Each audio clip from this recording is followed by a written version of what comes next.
belly fat? It's ridiculously easy to gain, but painfully hard to lose. Think about pizza for a second. Boom! Instant belly roll. You can spend hours on cardio, yet somehow your reflection still screams winter bulk mode. Let's fix that. Whether you're at 15% body fat or creeping closer to 25%, there's a simple, two-step approach that finally strips stubborn belly fat. No magic fat burners, no insane cardio, just a method that actually works. But first, let's bust some myths.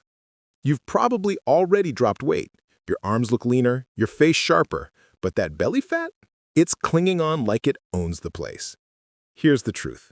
It's not because you're lazy or skipped crunches, it's just how your body works. Your genetics decide where fat burns first and where it lingers until the very end. For most people, that final battleground is the belly. Why? Two reasons. 1. Stubborn fat cells.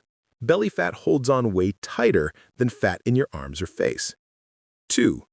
Poor blood flow. Fat-burning signals barely reach your midsection. While your arms and face are slimming down, your stomach is basically on vacation mode. That's why veins show up on your biceps long before your abs. You cannot target fat loss. Your genetics choose the order. Everyone has a stubborn spot. Unfortunately, it's usually the one we hate most. Another myth. Crunches won't melt belly fat. You could do 1,000 sit-ups and that layer won't magically disappear. Fat loss doesn't work that way. But here's the catch. Ab training still matters. Strong abs start to peek through even at 15 to 18% body fat. You don't need to get shredded at 10%. Ab workouts make your midsection sharper and more defined while your overall fat drops. Think of it as preparing your abs for their big debut once the fat starts melting. Now that the myths are gone, let's talk about the real two-step method. Step 1. Calorie deficit. This is the only true way to lose fat. Eat less than you burn. Sounds simple, but consistency is key. Most people overeat or quit after 2 weeks.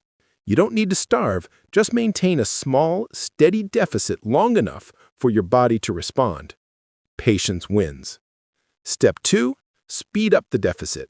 No, this doesn't mean cutting more calories. It means burning more calories consistently. Many try cycling, rowing, or heavy lifting, but if it's not sustainable, you'll crash. Push too hard, risk injury, and you're back to square one. Here's my go-to. Running. Yes, plain running. Your body doesn't care how you burn calories. It only cares that you stay consistent. Running is simple, efficient, requires no equipment, and you can do it anytime, anywhere. Aim for 7 to 10 kilometers a day or spread it across the week. Morning jog, evening run, or split it into 2 sessions. Start small, maybe 2 kilometers a day after your workout, or early morning. Once it gets easy, push to 4, then 6, then 7 to 10 kilometers. Over time, the kilometers add up. It's simple, but that's the beauty of it.